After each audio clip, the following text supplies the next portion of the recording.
For this week's assignment, on page 198, we're going to write about what the animals in the story like to do. So flip to your book.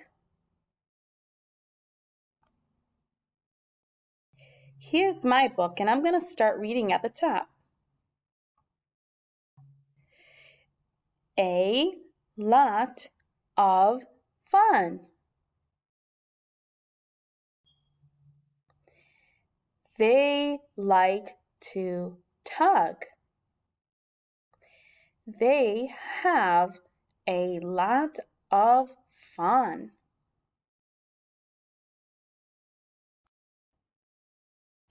They have a pen.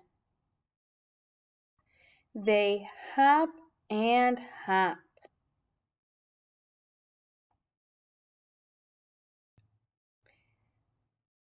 They have a log.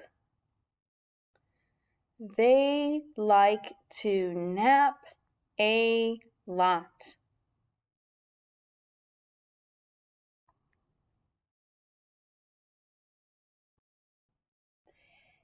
They do not nap.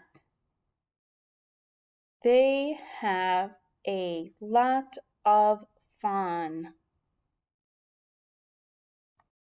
For my sentence, I'm going to write about the dogs and how they like to tug. Here's my sentence. The dogs like to tug. So you could write yours like mine, or you could find other animals and write about what they like to do in the story. When you're done, ask an adult for help to post a picture of your work into Google Classroom, and also bring just this page to school. Keep your book at home and continue to practice reading it.